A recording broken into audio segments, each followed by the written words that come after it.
آج ہم انشاءاللہ پڑھیں گے پارہ نمبر 30 سورہ الغاشیہ اور آیت نمبر 18 سے۔ اعوذ باللہ من الشیطان الرجیم، بسم اللہ الرحمن الرحیم۔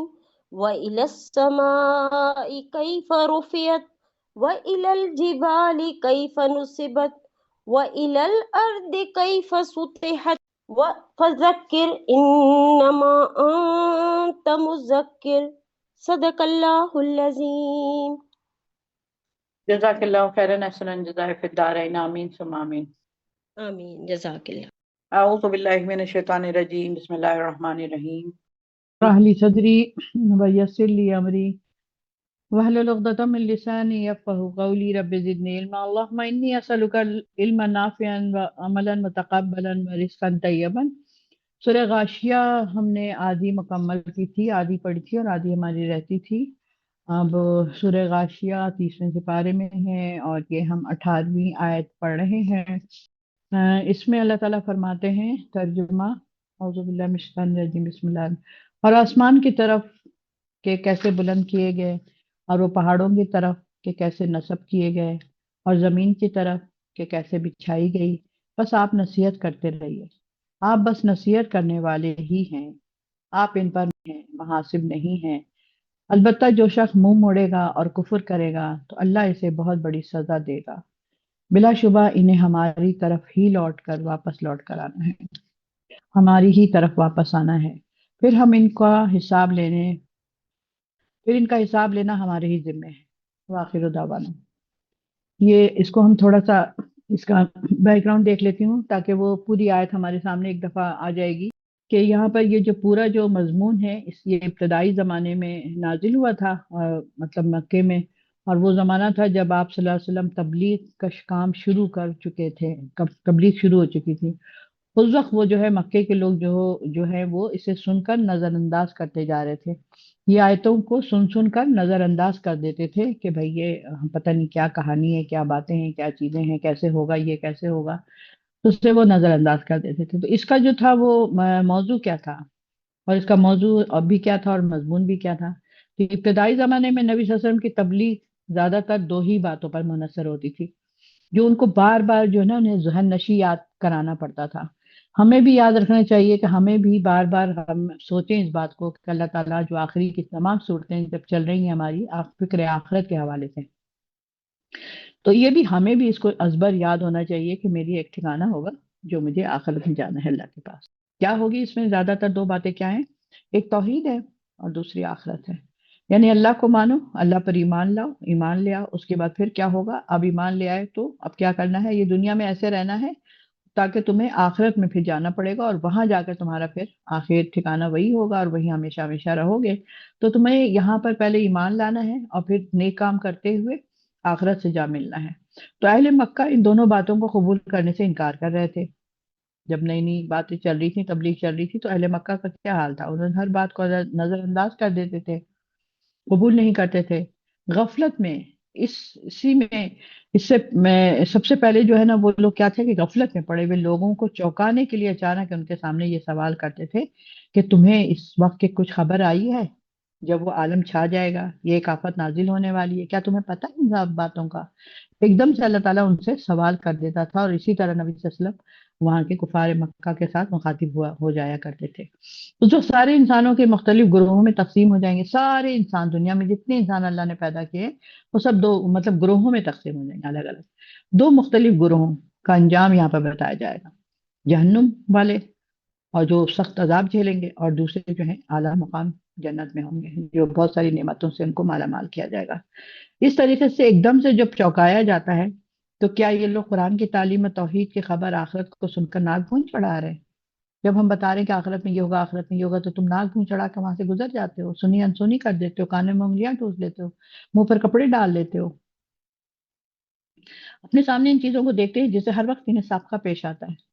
عرب کے صحرا میں آپ دیکھیے، یعنی انہی سب چیزوں کی مثال اللہ تعالیٰ دے رہا تھا یہاں پر بار بار قرآن کے اندر کہ تم جو چیزوں سے تمہارا واسطہ پڑتا ہے زندگی میں، انہی کی مثالیں میں دیتا ہوں، انہی سے تمہیں بات سمجھ میں آتی ہے اور میں سمجھاتا ہوں۔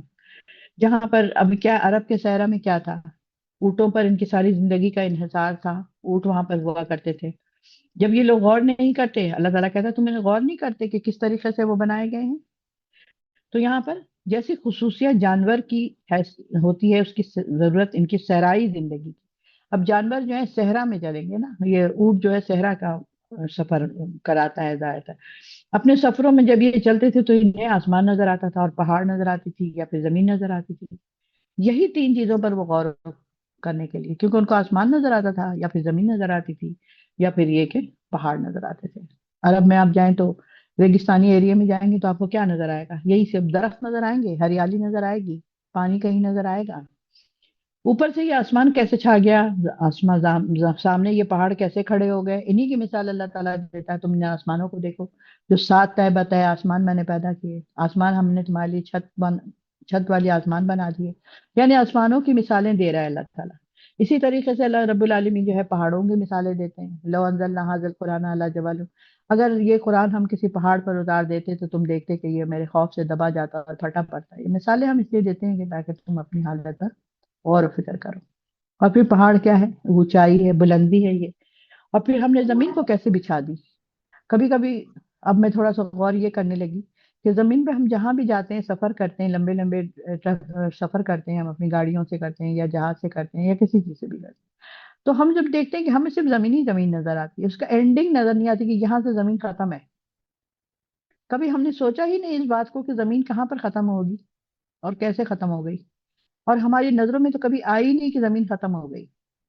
تو پھر میں نے سوچنا شروع کیا، میں نے کہا بھائی یہ کیا بات ہے، یہ بالکل صحیح، یہ تو آیت پر ہم نے کبھی غور ہی نہیں کیا گیا تھا کیا. اور ہم نے زمین کو کیسے بچھایا اور کیسے زمین بچھی ہے کہ اس کا اینڈ ہمیں نظر ہی نہیں آ رہا ہے. تو یہاں پر یہ سب کچھ کس طرح ہو رہا ہے؟ کوئی قادر مطلق ہے نا ہمارا جو ہر چیز پر قدرت رکھتا ہے. ان اللہ علی کل شیء قدیر. اور اگر یہ مانتے ہیں کہ خالق نے بڑی حکمت اور بڑی قدرت کے ساتھ ان چیزوں کو بنایا ہے، تو کوئی دوسرا اس کی تخلیق میں پھر کیوں شریک ہو سکتا ہے؟ جب تمہیں پتا ہے یہ ساری چیزیں، اونٹ ہے، زمین ہے، آسمان ہے، تم دیکھ رہے ہو، پہاڑ ہے، ریت ہے، انسان ہے، اس میں کوئی تخلیق کسی کی نہیں ہو سکتی، تو پھر تم ایک رب کو کیوں نہیں مانتے؟ پھر تم توحید پر ایمان کیوں نہیں لے کر آتے؟ پھر تم کیوں ادھر ادھر سوچتے ہو کہ اس نے میرا یہ کام کر دیا، اس نے میرا یہ کام کر دیا؟ اور ہم لوگ جو ایمان لانے والے لوگ ہیں، ہم یہ نہیں کہتے کہ اللہ نہیں ہے، اللہ نہیں کرتا ہے، لیکن ہم مانگتے کسی اور سے جا کر، کسی مزاروں پہ چلے جاتے ہیں، کسی شرک ایسا کر لیتے ہیں، کسی دھاگا پر منحصر ہو جاتے ہیں، کسی اور چیزوں کے اوپر ہم سوچتے ہیں کہ بس یہ ہمارے گھر کو بچا لے گا، یہ ہماری چیزوں کو سکون دے دے گا. تو یہ سب تو ہمیں اس کی کوئی اجازت نہیں ہے اس طرح. تو وہ ان کا جو شرک تھا دوسرے طریقے کا شرک تھا، اور ہم ایمان لانے والوں کا شرک جو ہے مجھے لگتا ہے بہت مختلف شرک ہے. تو رب کو ماننے سے انکار پھر کیوں کرتے ہیں جب یہ دیکھ رہے ہیں کہ سب کچھ بنانے والا اللہ ہے، اور پھر یہ قیامت لانے پر بھی پھر وہ قادر ہو سکتا ہے، انسانوں کو دوبارہ پیدا کرنے پر بھی قادر ہو سکتا ہے، جنت اور دوزخ بنانے پر بھی قادر ہو سکتا ہے. جب اللہ تعالیٰ نے اتنے بڑے بڑے آسمان بنا دیے، زمین بنا دی، پہاڑ بنا دیے، تو پھر یہ سب چیزیں نہیں بنا سکتا اللہ تعالیٰ؟ دوبارہ نہیں پیدا کر سکتا ہے؟ اللہ نے ہر چیز پر اللہ رب العالمین قدرت رکھتے ہیں.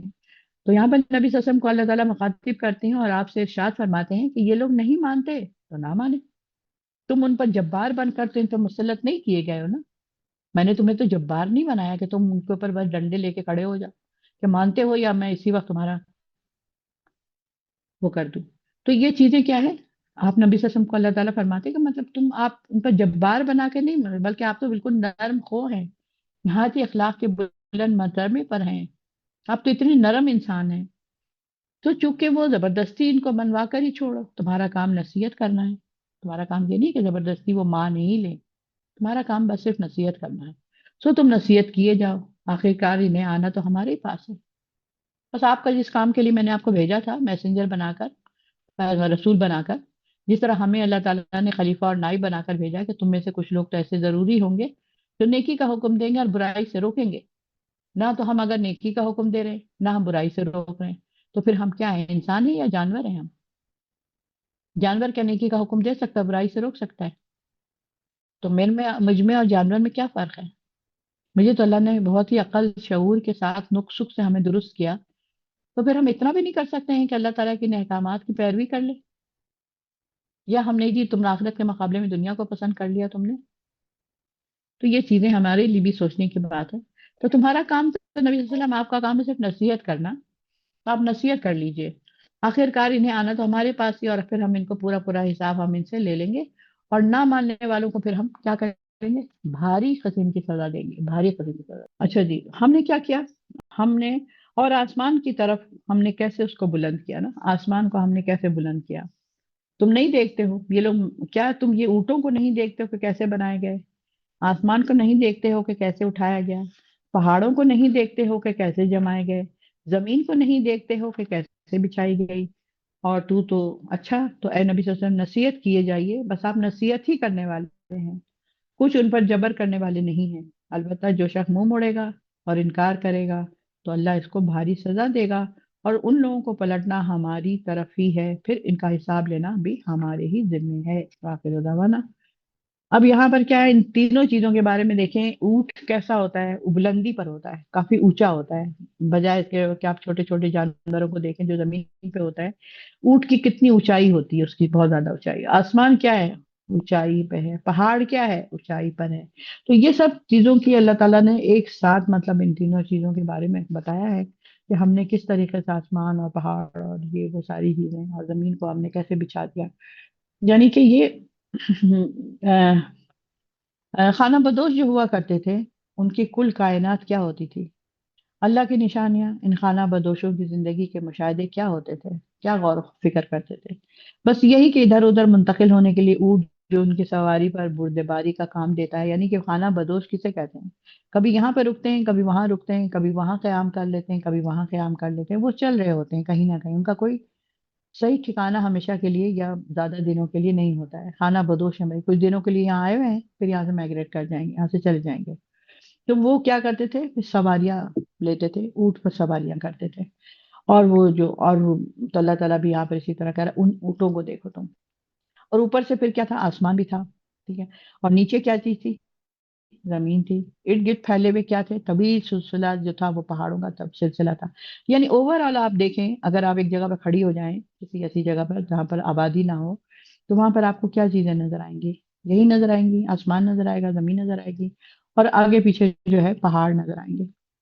یہی چیزیں ان کی کل کائنات کی، خانہ بدوشوں کی، ان کی کل کائنات انہی سب تین چیزوں پر منحصر تھی. ان میں ایک ایک چیز کی طرف ان کی توجہ کرائی جا رہی ہے، ایک ایک چیز کی طرف اللہ تعالیٰ نشاندہی بتا رہا ہے کہ تم ان کو تو دیکھو، ان کو دیکھو، ان کو دیکھو. اب مجھے پہچانو، آفاق میں مجھے ڈھونڈو. کہیں جا کر سناٹی سی جگہ پر، کسی پہاڑوں پر، کہیں ادھر ادھر، کہیں صحرا میں، کہیں ایسی جگہ پر، یا کچھ بھی ایسی جگہ پر جہاں پر تھوڑی خاموشی ہو. نبی صلی اللہ علیہ وسلم غار حرا میں بیٹھتے تھے، نبی صلی اللہ علیہ وسلم غار ثور میں جا کے چھپے تھے. تو کہاں پر انسان کو سکون ہوتا ہے؟ پہاڑوں کی کھو میں، یا جہاں پر آبادی کم ہو. تو ہمارا لنک وہاں سے جڑتا ہے اللہ کے ساتھ. اسی طرح اللہ تعالیٰ کہتا ہے جب تہجد میں ہم اٹھتے ہیں، اس وقت ہمارا لنک اللہ سے جڑتا ہے. کیوں؟ کیونکہ سارے لوگ سوئے ہوئے ہوتے ہیں، ساری کاروبار، سب چیزیں، سارا سسٹم، سارا شور شرابہ، سارا سب کچھ سناٹا ہو جاتا ہے، اور اندھیرا اللہ تعالیٰ کر دیتا ہے تاکہ تم سکون کے ساتھ، تمہیں کوئی نہ دیکھے کہ تمہارے آنسو بہ رہے ہیں یا نہیں بہ رہے ہیں. تم بس خاموشی کے ساتھ میری عبادت کرو، اور میرا تمہارا لنک بڑھ جاتا ہے. تو جب بھی انسان کسی غار میں یا تنہائی میں یا خاموشی میں یا اکیلے میں ہوتا ہو، تو اس وقت آپ کا دوسرا جو ہے نا اللہ ہونا چاہیے، بجائے اس کے کہ میرے فالتو فالتو قسم کی سوچ آئے ہماری، غلط قسم کی حرکتیں کرنا شروع کر دے انسان اکیلے میں. نہیں، اپنے نفس کو ایک سائڈ پر رکھ کر اللہ کے ساتھ جڑ جائیں اور اللہ سے باتیں کریں، اور کچھ نہیں تو کم سے کم آپ ادھر ادھر نظر ڈالیں، آپ کو اللہ کی چیزیں نظر آنی شروع ہو جائیں گی. کون سی چیز ہے جس پر آپ کو اللہ کی نظر نہیں جائے گی؟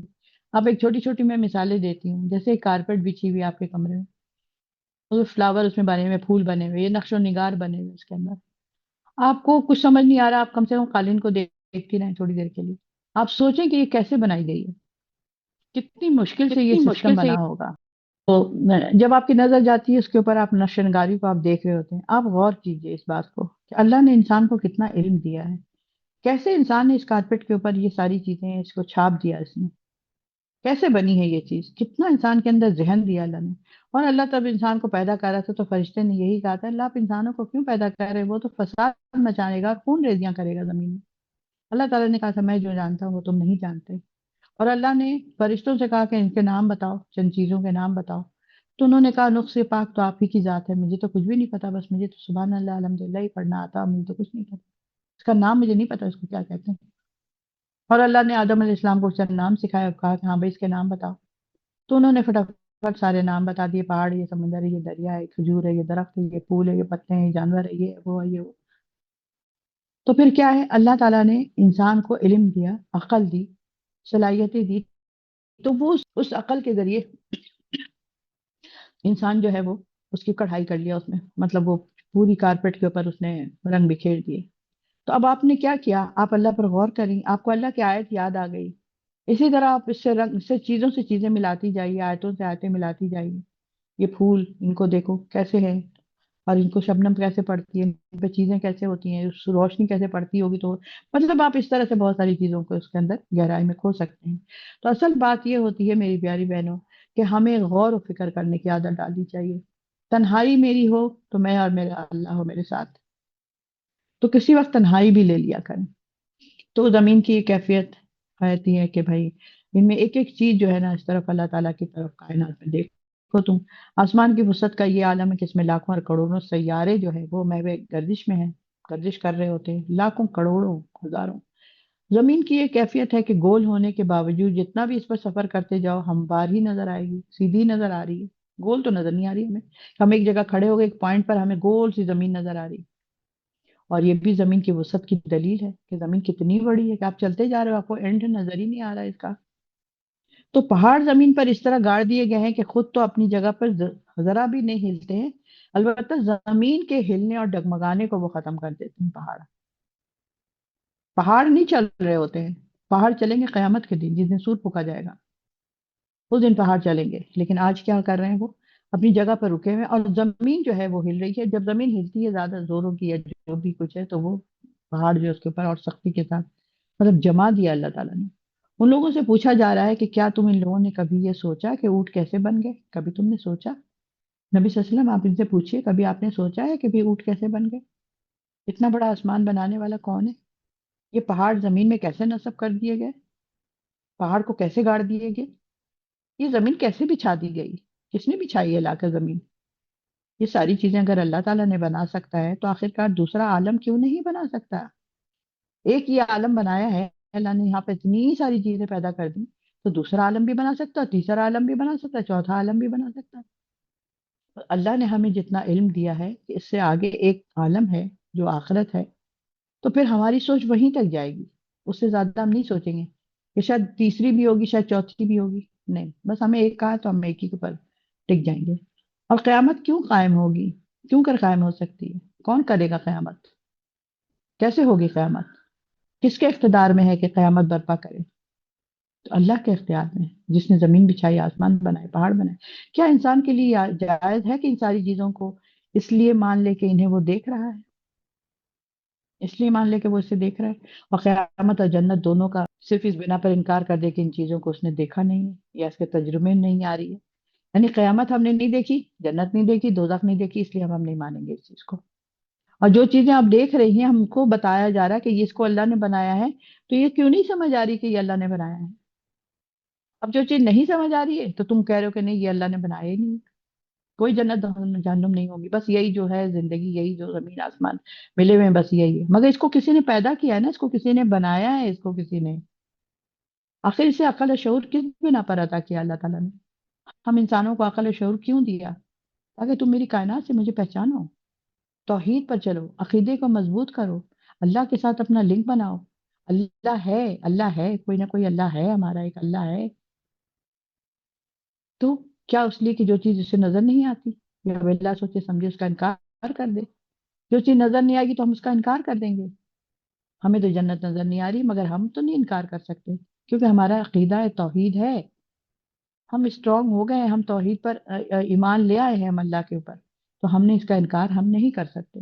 تو یہاں پر ساری باتیں جو یہ آج میں نے بتا دی، پہاڑوں کی طرف کیسے نصب کیے گئے پہاڑوں کو، اور زمین کی طرف وہ کیسے بچھائی گئی، بس آپ صلی اللہ علیہ وسلم آپ نصیحت کرتے رہیے، بس یہ آرڈر ہے، یہ اللہ کا آرڈر ہے، یہ اللہ نے حکم دے دیا نبی صلی اللہ علیہ وسلم کو، کیا آپ نصیحت بس کرتے جائیں، چاہے وہ انکار کریں، چاہے وہ آپ کا مذاق اڑائیں، چاہے آپ کو پتھر ماریں، چاہے آپ کے قتل کے در پہ ہو جائیں، آپ نعوذ باللہ نعوذ باللہ، چاہے وہ کچھ بھی کرے، لیکن آپ نے اپنا کام نہیں چھوڑنا ہے، کیونکہ میں نے آپ کو اسی لیے بنایا کہ آپ کو یہ دنیا میں زندگی کو مٹانی ہے، مٹانا ہے۔ اب نبی نہیں آئیں گے تو ہمیں اور آپ کو اس دنیا کی گندگی کو مٹانا ہے، اس پوری دنیا کی گندگی کو مٹانا، صرف یہ شہر، یہ محلہ، یہ قبضہ، یہ گھر نہیں۔ اب آپ سوچیں کیا بات کر رہی ہیں، یہ ہم کیسے کر سکتے ہیں؟ تو نبی صلی اللہ علیہ وسلم بھی ایسی کہہ دیتے نا کہ میں کیسے کر سکتا ہوں؟ تو یہاں پہ تو آپ کا کام کیا ہے؟ آپ نصیحت کرتے رہیے، ہمارا بھی یہی کام ہے، ہمیں بھی نصیحت کرنا ہے لوگوں کو۔ آپ بس نصیحت کرنے والے ہی ہیں، یہ بات نبی صلی اللہ علیہ وسلم کو اللہ تعالیٰ کہہ رہا ہے، اور یہ بات ابھی ہمیں اور آپ کو بھی یہی بات کہی جا رہی ہے کہ آپ بس نصیحت کرنے والے ہی ہیں۔ آپ کی باتوں کو لوگوں کو برا لگے تو لگے، مگر آپ نے یہ کام کرنا ہی کرنا ہے۔ آپ نے لوگوں کو دعوت دینی ہے، آپ نے لوگوں کو قرآن کے ساتھ جوڑنا ہے، آپ نے ان کا ایمان کو پختہ کرنا ہے۔ ہم لوگ آج کل ایمان کی کیفیت میں بہت ہلکے ہو گئے ہیں، ہم اپنے ایمان کو نہیں اس طرح سے ہم بچا رہے ہیں جس طرح بچانے کی ضرورت ہے۔ تو ہمیں یہ بات بہت اچھی طرح سوچنا چاہیے۔ تو کیا چیز بات ہو رہی ہے؟ بس آپ نصیحت کرنے والے ہیں، آپ ان پر محاسبہ نہیں ہے، محاسب نہیں ہے، یعنی کہ محاسب مطلب آپ کی ذمہ داری صرف یہ ہے کہ اللہ کا پیغام سب کو پہنچا دیں۔ آپ یہ سوچیے کہ نبی صلی اللہ علیہ وسلم کو بھی کہا جا رہا ہے اور میرے لیے بھی یہ آیت ہے۔ تو کیا آیت ہے میرے لیے؟ کہ اللہ کا پیغام آپ سب کو پہنچا دیں۔ گڈ ہو گیا۔ پھر جو لوگ آپ صلی اللہ علیہ وسلم کی باتوں پر کان دھرے، انہیں نصیحت کرتے رہیے۔ جو لوگ آپ کی بات سننے کے لیے آتے ہیں تو آپ ان کے اوپر نصیحت کریے، ان کو سمجھائیے، ان کو بتائیے۔ جو نہیں سننا چاہتے ان کو چھوڑ دیجیے، جو منہ بنا کے ہٹ جاتے ہیں، ناک بھون چڑھا کے ادھر ادھر ہو جاتے ہیں، ان کو پھر چھوڑ دیجیے۔ آپ کو ان کے حلیے سے پتہ چلتا ہے کہ اس کو کوئی شوق نہیں ہے دین کا، اور کسی کو دیکھ کر آپ کو شوق، آپ کو ہوتا ہے کہ نہیں، اس کے اندر لگتا ہے کہ بہت زیادہ اس کے اندر ہے نصیحت سننے کا، اس کے اندر ہے، تو میں کیوں نہ اسی پر کام کروں۔ اور پھر وہی والی بات کہ عبسہ وتولیٰ، ہم سمجھ رہے ہیں کہ بھائی وہ بہت ہی زبردست قسم کا، آج کے معاشرے کا بالکل معزز قسم کا ہے، اور کیا اسمارٹنیس ہے، اور کیا اس کی اسٹائل ہے، تو ہم اسے مروب ہو جائیں۔ نہیں، عبسہ وتولیٰ میں کیا تھا؟ بڑے بڑے لوگ آئے ہوئے تھے، جاگیردار اور بڑے بڑے گورنر اور جو بھی آئے ہوئے تھے، اور ایک نابینا آ گئے وہاں پر، تو اللہ تعالیٰ نے ان کو پر آیت اتار دی تھی نا، جب نبی صلی اللہ علیہ وسلم نے، انہوں نے کیسے پیارے انداز سے اللہ تعالیٰ ان کی وہ کر رہا ہے، آپ ناک بھون چڑھا رہے تھے ان کو دیکھ کر۔ اسی طرح کرتا ہے نا انسان، اگر کوئی ناپسندہ کوئی شخص آ جاتا ہے تو سب سے پہلے ہمارا چہرے کا زاویہ عجیب سا ہو جاتا ہے، ہم ایسے منہ کرتے ہیں، کبھی ویسے منہ کرتے ہیں، بچے بھی سمجھ جاتے ہیں کہ ان کو یہ پسند نہیں آ رہی یہ چیز۔ تو اسی طریقے سے اللہ تعالیٰ نے فوراً نقشہ کھینچا کہ آپ ناک بھون چڑھا رہے، حالانکہ یہ آپ کی بات زیادہ سنے گا بنسبت یہ کہ ان پر آپ کا وقت ضائع ہو رہا ہے۔ تو ہمیں بھی دیکھنا چاہیے، ان آیتوں سے ہمیں یہ سبق سیکھنا چاہیے کہ جو ایسے لوگ ہیں جن کو ہمیں وہ لگتا ہے کہ جن کے اندر اثر نہیں ہوگی، ہم اپنا وقت ضائع نہیں کریں، اور ہم ایسے لوگوں پہ توجہ دیں جو ہماری بات کو سننا چاہتے ہیں۔ تو یہاں پر انہیں زبردستی اس راہ راست پہ لانا آپ کی ذمہ داری نہیں ہے، نبی صلی اللہ علیہ وسلم آپ نہیں لا سکتے۔ اسی طرح بھائی طلعت الیاس آپ نہیں لا سکتی ہیں زبردستی کسی کو۔ آپ اتنی لوگوں کو دعوتیں دیتی ہیں، آپ اتنا لوگوں کو سمجھاتی ہیں، آپ اتنا بلاتی ہیں، اتنا اپنے گروپ بنائے ہوئے، اتنے طریقے سے آپ دعوت دیتی ہیں، آپ نہیں، بس کریں، آپ مت پریشان ہوں۔ جس کو آنا تھا وہ آ گیا، جس کو جانا تھا وہ چلا گیا۔ تو بس یہ اللہ تعالیٰ کا کام ہے، میرا اور آپ کا کام نہیں۔ میرا جو کام اللہ نے میری ذمہ لگائی ہے میں وہ کام کرتی رہوں گی، اور انشاءاللہ اللہ تعالیٰ ہم لوگوں کو زندگی اگر دے گا جتنے دنوں کی بھی، ہم انشاءاللہ تعالیٰ یہی کام کرتے کرتے اپنی جان اللہ کے آگے نذرانہ کر دیں گے، پیش کر دیں گے۔ اچھا، تو یہاں پر کیا ہے؟ البتہ جو شخص منہ موڑے گا وہ کفر کرے گا، اور کفر کرے گا تو اللہ اسے بہت بڑی سزا دے گا۔ کیا چیز کے لیے؟ جو شخص منہ موڑے گا، نہیں سنے گا، اور کفر کرے گا، انکار کرے گا، اللہ پر کلمہ نہیں پڑھے گا، اللہ کو ایک نہیں مانے گا، شرک کرے گا، جو کفر کرے گا، تو پھر کیا ہوگا؟ تو اللہ اسے بہت بڑی سزا دے گا۔ صاف ستھرے طریقے سے اللہ نے کہہ دیا کہ جو میری بات نہیں سنے گا، اس کو مڑے گا، کفر کرے گا، منہ موڑے گا، اس کو میں سزا دوں گا۔ میرا کام ختم ہو گیا، میرا کام تھا پہنچا دینا، لیکن میں اپنی جان دے کے اس کو تو آگ سے نہیں بچا سکتی نا۔ بلا شبہ انہیں ہماری طرف ہی واپس آنا ہے، بے شک رب العالمین ہی کی طرف ہم سب کو واپس جانا ہے۔ یعنی کہ مثلاً ایک شخص لاہور سے اسلام آباد جا رہا ہے تو وہ ڈھانپ ہے، اور وہ جب وہ وہاں سے واپس لاہور آ رہا ہے تو یہ ایاب ہے، یعنی یہ الفاظ جو ہے صرف جانوروں کے لیے آیا ہے کہ اس میں یہ بھی ضروری نہیں ہے کہ ہوتا ہے کہ اس میں واپس لوٹنے والے کا ارادہ بھی کچھ عمل دخل ہو، واپس لوٹنے کا عمل۔ گویا اس آیت کا مطلب یہی ہے کہ انہیں بہرحال ہمارے پاس ہی واپس لوٹ کر آنا ہے۔ تم جا رہے ہو نا، واپس تم کو ادھر ہی آنا ہے، کیونکہ تمہارا اسلام آباد تمہارا سینٹر ہے، تمہارا گھر ہے، تمہاری رہائش ہے، تمہارا مرکز ہے۔ تم واپس میرے ہی پاس آؤ گے، تم واپس اپنے ہی گھر آؤ گے۔ آخرت کا گھر ہی ہمارا اصل گھر ہے، جہاں ہم نے وہاں جانا ہے۔ اس گھر میں ہم نے کیا اپنے لیے سونے چاندی کی دیوار بنا رہے ہیں، یا لوہے لکڑی کی بنا رہے ہیں، یا کانٹے بنا رہے ہیں، یا آگ سے بنا رہے ہیں دیوار، یہ پھر ہمارے اپنے اندر ہے۔ میں اپنے اس گھر کی کیا تیاری کر رہی ہوں؟ تو وہاں پر ہمیں واپس تو وہیں جانا ہے۔ اس وقت ہم سے یقیناً حساب لے گا اللہ تعالیٰ۔ اللہم حاسبنی حسابا یسیرا، اللہ ہم سے آسان حساب لے لیجیے گا، اللہ ہم سے حساب ہی نہ لیجیے گا، اللہ صفِ نظر کر دیجیے گا۔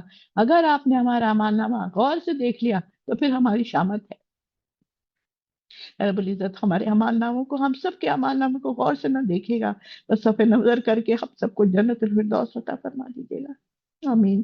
یہ ہماری ذمہ داری ہے کہ ہم ان حساب لیے بغیر نہیں چھوڑیں گے۔ اللہ تعالیٰ حساب ضرور لے گا۔ تم نے میری اتنی نعمتیں تم نے استعمال کری، میں نے تم کو بنایا، تم نے اپنے رب ہی کو نہ پہچانا، تم نے اپنے ماں باپ کو ہی نہ پہچانا۔ جیسے ہمارے ماں باپ ہمیں پیدا کرتے ہیں، پالتے پوستے ہیں، بڑا کرتے ہیں، سب کچھ کرتے ہیں، آج ہم ان کے سامنے جھگڑتے رہتے ہیں، آنکھوں میں آنکھیں ڈال کے ان کو دھکے مار کے ان کو گھر سے باہر نکال دیتے ہیں، اولڈ ہاؤس میں جا کے ان کو جمع کرا دیتے ہیں۔ تو اسی طرح اللہ تعالیٰ بھی یہاں پر کہہ رہا ہے کیا تم کو میں حساب نہیں لوں گا تم سے؟ تو ہماری ذمہ داری ہے کہ ہم تمہیں حساب لیے بغیر تمہیں نہیں چھوڑیں گے۔ تم میرے بندے تھے، تم نے مجھ سے وعدہ کیا تھا کہ آپ ہی میرے رب ہیں، پھر تم نے مجھے کہاں اپنا رب مانا تھا؟ تم نے تو کسی اور کو اپنا رب بنا لیا تھا، تم نے تو کسی اور کو اپنا الہ بنا لیا تھا، تم نے تو اپنے نفس کو اپنا الہ بنا لیا تھا، تم نے اپنی خواہشات کو اپنا الہ بنا لیا تھا، تم نے رسم رواج کو اپنا الہ بنا لیا تھا، تم نے آبا و اجداد کو اپنا الہ بنا لیا تھا۔ تم کیا میرے سامنے باتیں کرتے ہو؟ بس یہ اب ہمارا اینڈ ہو گیا ہے، تو اللہ تعالیٰ بس بلا شبہ انہیں ہماری طرف واپس آنا ہے، پھر ہم ان کا حساب لینا ہمارے ذمہ ہے۔ وآخر دعوانا الحمدللہ رب العالمین، سبحانک اللہم وبحمدک، نشہد ان لا الہ الا انت، نستغفرک ونتوب الیک۔ ربنا آتنا فی الدنیا حسنہ وفی الآخرۃ حسنہ وقنا عذاب النار۔ ربنا لا تزغ قلوبنا بعد إذ هديتنا وهب لنا من لدنک رحمہ انک انت الوہاب۔ السلام علیکم ورحمۃ اللہ وبرکاتہ۔